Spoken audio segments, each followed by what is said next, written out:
Alright, so over the course of the past few days, there's been a so-called controversy on Twitter regarding Kanye West and his tweet on Candace Owens saying how he likes the way she's thinking. Nothing wrong whatsoever with that, in my opinion, but here we go, this is the internet. It wasn't long before people started losing their shit over this ridiculously non-ill-mannered tweet by Kanye. Some started calling him yet again a traitor to the black community and Black Lives Matter. Also, some went on to quickly call him a Trump supporter, which I can see why they're saying he's a Trump supporter, given the fact that he had a meeting with Trump shortly after his election, discussing the problems within the black community in some of the areas of the United States, such as Chicago or Atlanta, I think. But maybe it was just another friendly celebrity meeting a celebrity thing, and since the former became a president, he wanted to make sure black issues are being told to him. And to give kind of full context on why people freaked out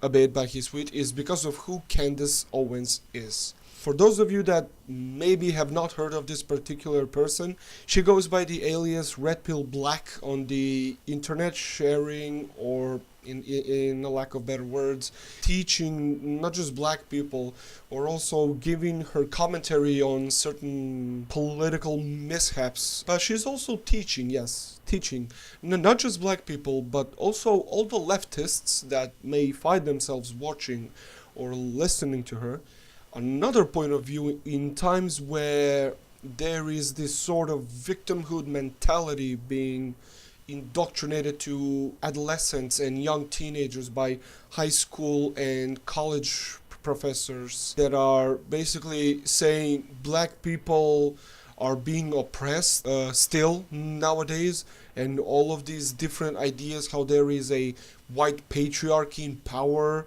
or the white patriarchal system is dominant, which is fucking ridiculous, and how there is systemic racism that's preventing black people from, in a lack of better words, expressing themselves to their fullest in every way possible. What I'm saying is preventing them to succeed in their, say, professional area, in their careers, whether that be sports, whatever. That is ridiculous and absurd at the same time. So, and they're also saying that, or telling white students or white people that they need to feel ashamed for what happened a few hundred years ago. White people owned black people as slaves, you know.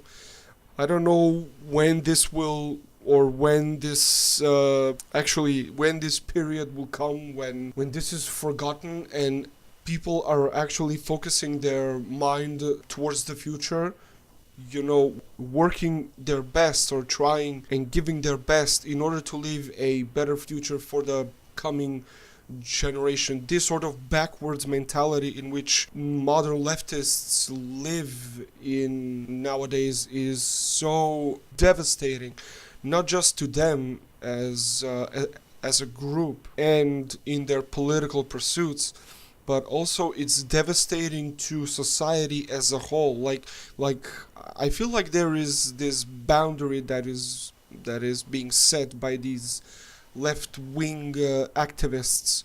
Like people are trying to focus on the future and move on, but there are these leftists that are building this wall in the way so that we are being so that there is an obstacle and we are kind of forced to focus on the past. Why what's the fucking point? I don't know. If you wanna make a specific point about it, look no further than the history books. Leave today's community and today's society to focus on the future. So much for progressivism, am I right? This looks more like regressivism. Jesus Christ.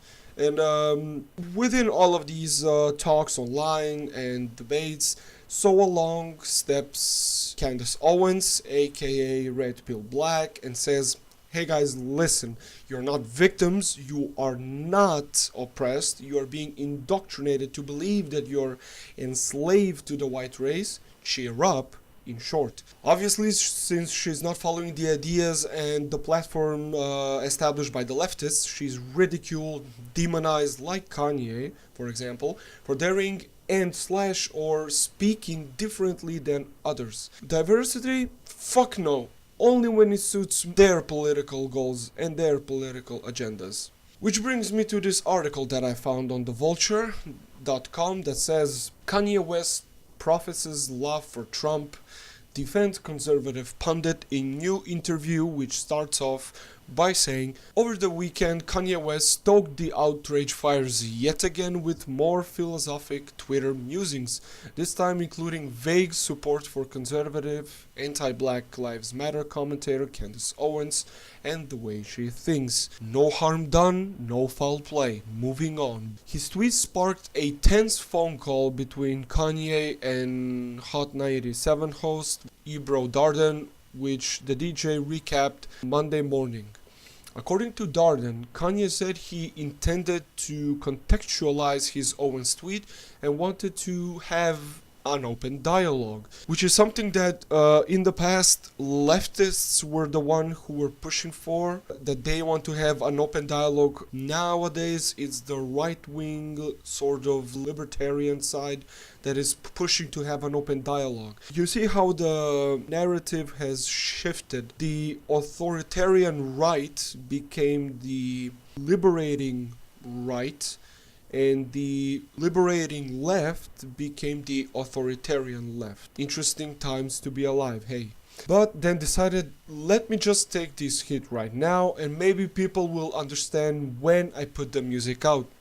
I think he's making a point about his new album. I guess he's working on some new material that will probably give some context to what he's thinking or what his thoughts are or what his views are. So we'll wait on that, even though I'm not even a big Kanye West fan, but I wouldn't mind hearing what he has as new material. He elaborated that Owens appeals to him because she's challenging conventional black thought, something that is being progressive. This is progressivism, not what the left is saying. Yeah, let's focus on the past, how all of us were slaves. Dude, that was in the past. Leave it there. Leave it and move on. The left is always demonizing and threatening those that are kind of, say, have a slight different point of view. But let's get back to this article. It goes on by saying, throughout their conversation, Darden says Kanye professed his love for Donald Trump, explaining that he reached out to Obama for years and couldn't get anything done, but Trump gave me a meeting. So why all the outrage? He said so himself. He tried to reach out to Obama for years and Obama would not listen to him, but Trump gave him a meeting. Isn't that a nice thing? Or are we so divided nowadays that when a white person and a black person are having a conversation about serious topics, we are not focusing what the topics that are being discussed are, but more on the race? So the left is actually the racist bunch, not the right wing. Moving on, when Darden questioned the legitimacy of that meeting, saying he allowed Trump to merely exploit him for a photo op, wow. Kanye said Trump is just busy, which is understandable. It's reasonable. He's the president of the United States. Kanye told Darden his ultimate goal is to deprogram people and have people think differently than they thought before, and that he doesn't believe he's out of touch.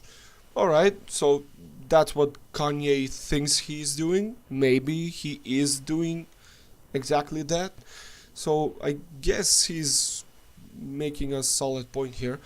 Kanye also revealed that his 2016 hospitalization was due to an opioid addiction and that he still harbors resentment that nobody really showed love for me during that time. Well, his slut of a wife wouldn't give him the attention that he needs, obviously, because she needs that dick. So I feel kind of sorry for this guy, and really, why attack him just because he had a meeting with Trump, or in this case, agrees with a conservative black person? It doesn't really matter, if you know what I'm saying. These sort of little things are what preventing us from prospering, I feel like. And nobody is profiting out of this other than the people in power, the establishment, the people that are telling you this policy and pushing this policy forward. So cheers to Kanye, cheers to Candace Owens, and for all of you that have demonized or even disagreed with Kanye, even for having a conversation or feeling that he likes the way Candace thinks, like, y'all just need to chill the fuck out and just, I don't know, take a Xanax or whatever. So that's it for today, guys. Thank you for watching. Like this video if you like it, obviously. Subscribe to my channel. Expect more videos like these in the future. I know that the past two videos were kind of serious, but in the future I'll try and make a series where I talk about not so serious topics in the social spectrum. So once again, thank you for watching, and until next time, see ya and have a great day. Bye.